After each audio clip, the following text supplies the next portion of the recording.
Devastated by a volcanic eruption and a tsunami with 50-meter high waves, how is South Pacific island state Tonga picking up the pieces a week on? The first emergency supplies have landed and some links with the outside world restored. What's the latest situation? How grave is the impact on drinking water supplies and the environment? And how can the international community help without endangering Tonga's near-zero COVID status? Welcome to this special edition of The Point, an opinion show coming to you live from Beijing. I'm Li Xin. We are pleased to be joined today from Auckland, New Zealand, late in the show, by Lord Fatafehi Whakawhanua, Speaker of the Legislative Assembly of Tonga, from Christchurch, New Zealand, by Susanna Le'atawa, Pacific News Editor of Radio New Zealand, and here from Beijing, Professor Neil Lee, the Executive Director of the Research Center for Pacific Studies of Beijing Foreign Studies University. From 2001 to 2008, Professor Neil was Executive Director of the Tonga International Dateline Hotel. So we are very pleased to be joined by a very distinguished lineup in this show, and I would like to welcome to all of them. First, let me get to our Chinese guest here.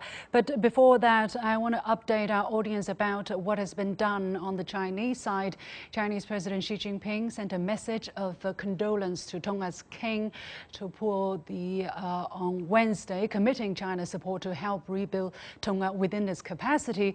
On the same day, the Chinese government put together emergency supplies, including drinking water and food, and delivered them. Tonga's Deputy Prime Minister Phua Si-te thanked China for the relief during a ceremony, saying it's the first batch of relief materials received by the Tongan government after the disaster. Let's take a listen to this. Thank the People's Republic of China and Your Excellency, your good office, for offering us with this relief food and drinks donated by your government, which is the first donation of this kind that we received for this disaster. We understand that humanitarian supplies from neighboring countries such as Australia and New Zealand have also arrived as of Thursday after the airport runway was manually cleared. So let me go to Professor Neil Lee here, because you have spent almost 7 years in Tonga and you were responding very fast after the volcano erupted. And what did you do? Help us understand. Thank you, Xin. Because we are the research center for Pacific Island countries, Tonga is one of the most important countries for us to update. And we also, in our self-media, we also have a daily express for the Pacific Island countries. On the date of the disaster event happens, and the first reaction actually, later on, we know from government on the 14th, the embassy of the Chinese embassy in Tonga have already reported to the Ministry of Foreign Affairs. And also, we are very happy for this time. Our Chinese media play a very important role to, publish this news in order for us to know very quickly at the first time.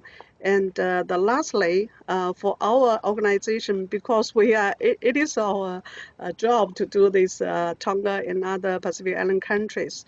So after the event happened, we quickly contact with the Tonga embassy in China. So just ask them status and what from their point of view, what they need, okay. And we quickly collect those information. Yeah, I see. I'll get back to you for more details. I've been told that Lord Whakawhanua, who is Speaker of the Legislative Assembly of Tonga, is now available. He's joining us from New Zealand. So, sir, thank you very much, and condolences on the loss your country has suffered so far. Help us understand. I understand that you were on a plane leaving for business when the volcano was smoking, and you landed and saw the devastation of your country through the media. It must have been a devastating experience for you. How bad do you know is the situation? Thank you for your time. The situation is bad in the outer islands. These islands are low-lying and very close to the volcano. The Tongan Navy has evacuated the residents of the islands of Mango, Fonoi, and Atata. And these people had nowhere else to go. The 15-meter waves you've heard went from one side of the island right through to the other side. How much communication are you able to have with your capital? So communications were recently restored with 2G service, but that means just voice and text messaging using Digicel network provider. So I was fortunate enough to be able to communicate with my wife this morning and yesterday a few times, but right now it's still not ideal. Emails are intermittent and communications are still not fully back online, but we have limited means of communicating with our loved ones. At this moment, is the Tongan government able to have a rough assessment of the kind of toll or damage that has been inflicted by the eruption? We know 3 people died, unfortunately. Do you know the missing number? How about property damage? Any assessment at this moment? So the official assessment conducted by the government is still ongoing, and they're yet to confirm a full assessment of the damage, both to lives and to property. From what you know, have the local people, at least to a certain degree, to a minimum degree, recover from the initial shock? Yes, that's true. When I spoke to my wife about what happened, she says that the shock wave vibrated the entire building. It was a different feeling to what an earthquake feels like. The shock wave goes right through your body. And fortunately for us, only the window in our kitchen smashed as a result of the shock wave from the volcanic eruption. But a lot of people have lost their homes, unfortunately, especially those on the low-lying islands where there is almost nothing left. How about the emotional impact of this shock? The emotional impact is, obviously everyone is deeply saddened by the loss of 3 confirmed deaths. But the Ministry of Health today made a statement saying they're very surprised with the low level of casualties compared to the level of the tsunami. So in a way, we got away.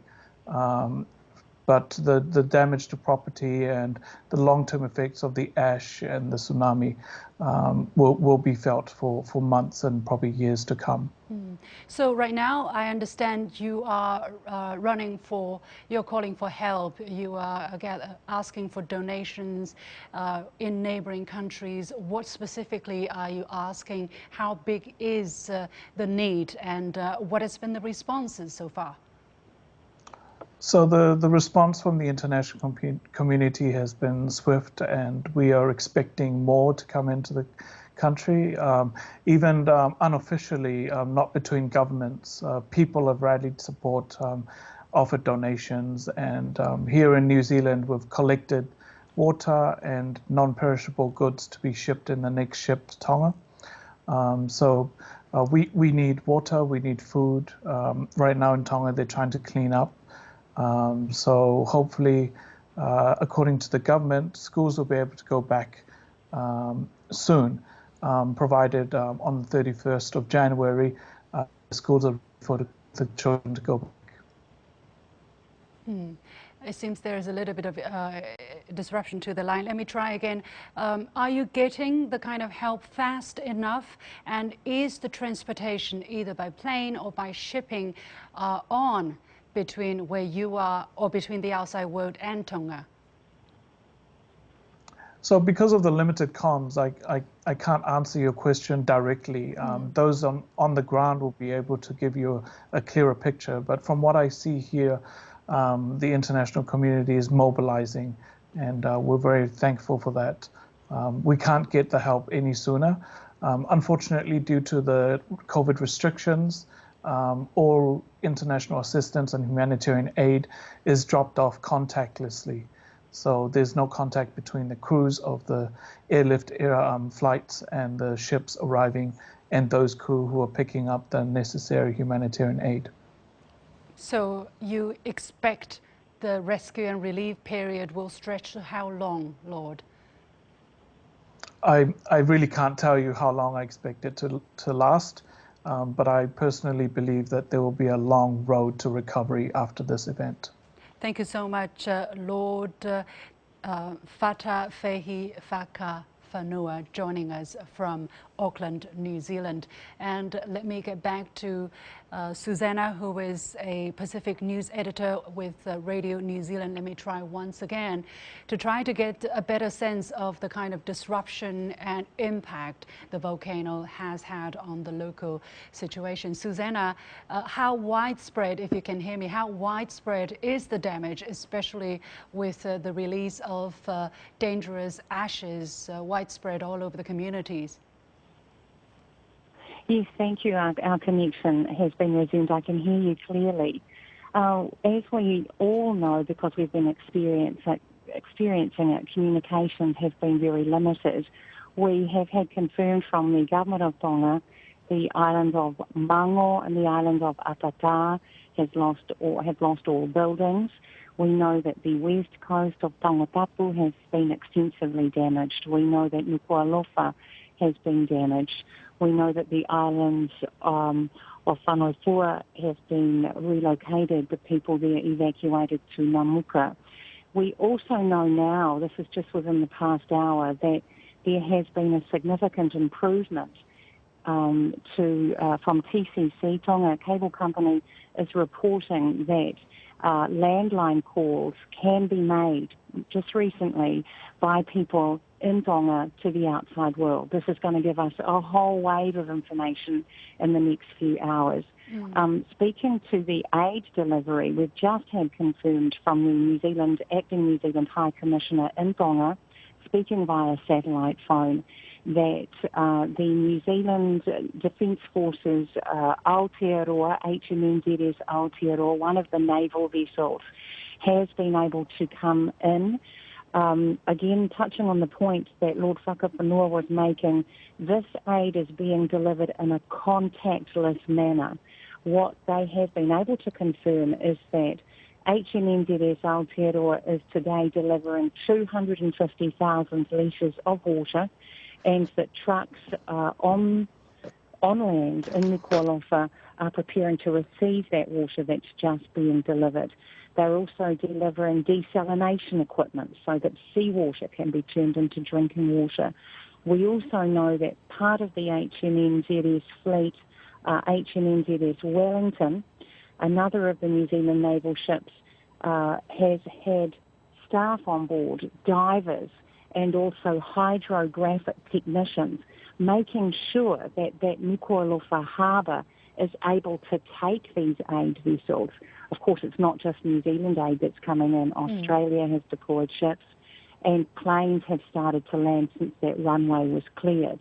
But now that we've just had this newest news about communication and contact, we should start to even get a clearer picture of the damage on the ground, of the support that's required, and also of the support that's coming in. Yeah. Thank you so much, Susanna, for this very detailed update of the situation on the ground. You have been watching The Point with me, Li Xin. We'll take a quick break and we'll be back right after this short break, still on the situation on Tonga and what can be done. Stay with us. Facing the unknown is always difficult.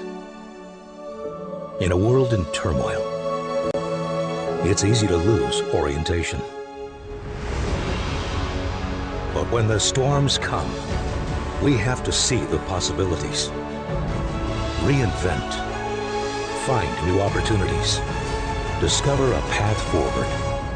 CGTN, see the difference.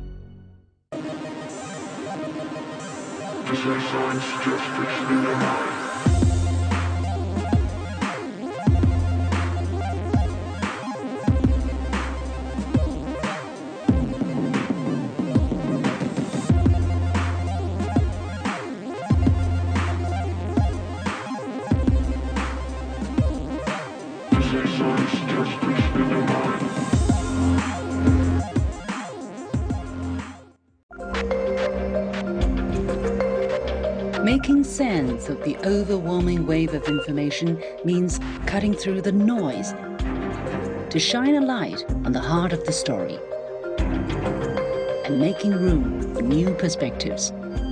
True understanding means the ability to see events from more than one side.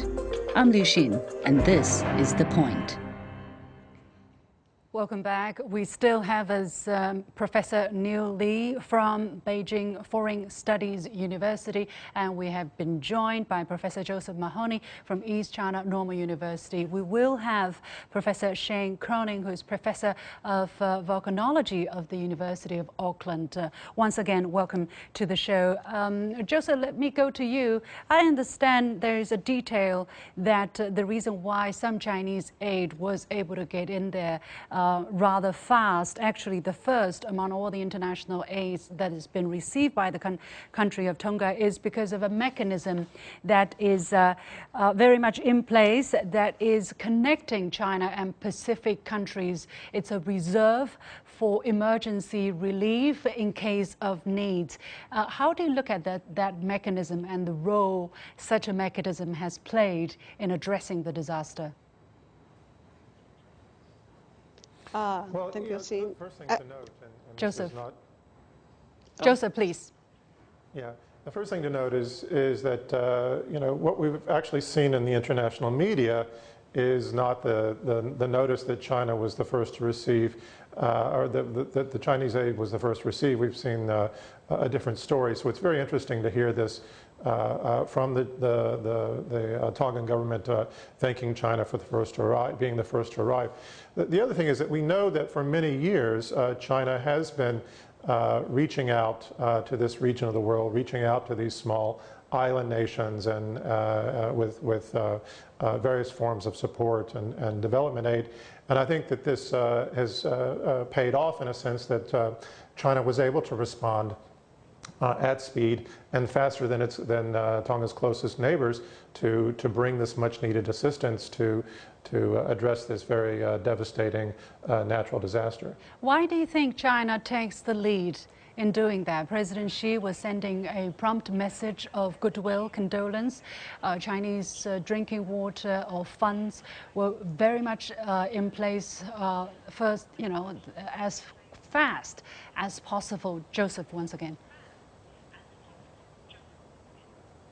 Well, I think that we shouldn't look at it as a race. I think all the three countries that have landed planes there are all well-meaning in this respect, and all wish to assist Tonga as quickly as possible.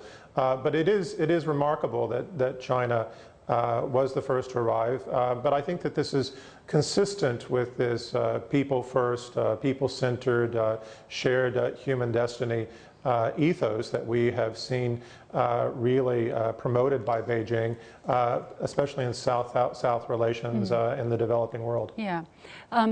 Professor Neil, I want to ask you a little bit more details, because you were the first to reach out to, you were among the first to reach out to the Tonga embassy to ask what they needed and worked on that. And then I'll go to Professor Cronin to ask on the volcanological part of the story. But Professor Neil, briefly, please.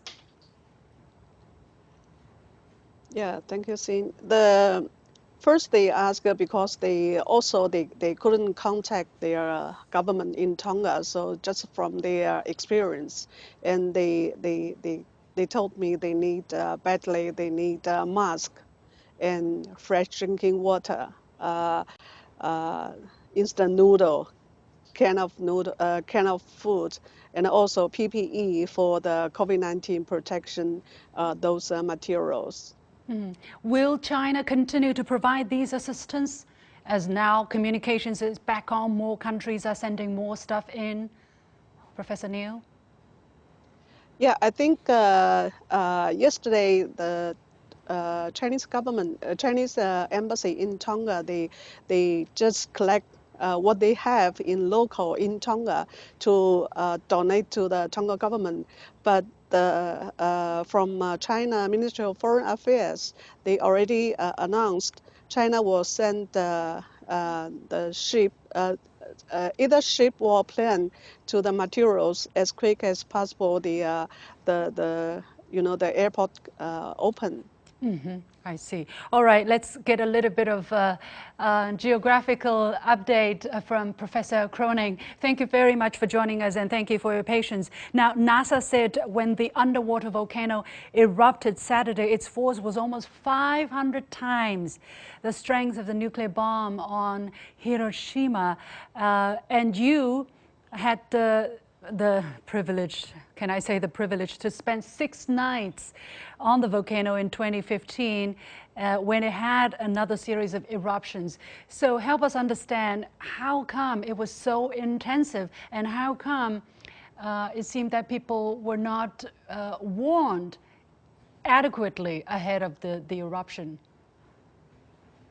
Yeah, thank you for your questions. I mean, both of those are extremely important questions. The first is, how come it was so explosive? And it was extremely explosive. It was one of the largest eruptions to ever be recorded on the modern satellite instrumentation.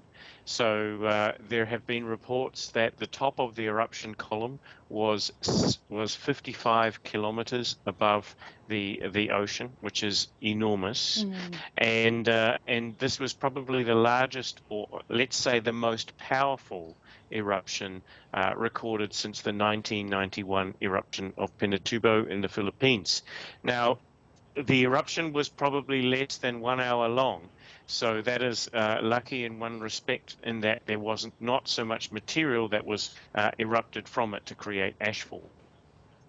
Now, the reason for it being very explosive is that it is in the ocean, but the ocean is not very deep at that location. So if there is much water, it provides too much pressure for an explosion. But if there is shallow water, in this case a few hundred meters, then that water is providing actually fuel to the eruption, because you have an explosion of hot material into the seawater, and that provides a very large explosion. Now the next question is around why we were not forewarned of this event, and essentially it is because the infrastructure for monitoring for natural disasters is very poor in countries like Tonga. So for meteorological events such as cyclone and so on, the infrastructure is actually quite good. It has been built up over many, many years. There has been a lot of training. There is a lot of satellite information from international parties that can help Tonga. But for these rare occurrences like volcanic eruptions, it is extremely difficult to monitor for these, because essentially you need instruments like seismometers or air pressure sensors, and you also need the capability in country to interpret these and communicate this information. It requires donors who are prepared not only to provide money up front, but to provide money for long periods to build that capability in country. And that has been lacking in Tonga. Unfortunately, underdeveloped countries are more vulnerable normally to natural disasters. So what do you think could be learned from this? Like, what can we do better? And also on a day-to-day basis, for people who obviously cannot evacuate with their private jets, what could have been done, because they know they live on an island where there is a volcano underneath? Yeah, so the people of Tonga are extremely resilient, and so they also are very familiar with the sorts of events that occur during cyclones. What could be done better, even better, maybe? But what could be done better? Well, I think it would be important for a donor country that has a lot more resources to actually come in and help for a long term. So this is in terms of providing the warning systems, because the local Tongan geologists, for example, they need to rely on satellite information, which secondary sources, or they are observing by eye with a boat.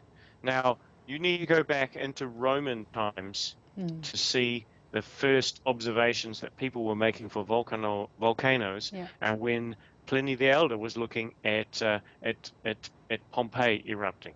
So this is really difficult for these people to provide adequate warning when there is not extremely good technology to help them, but also the knowledge and the capability to interpret that. Very quickly, is the likeliness there that there will be another eruption anytime soon?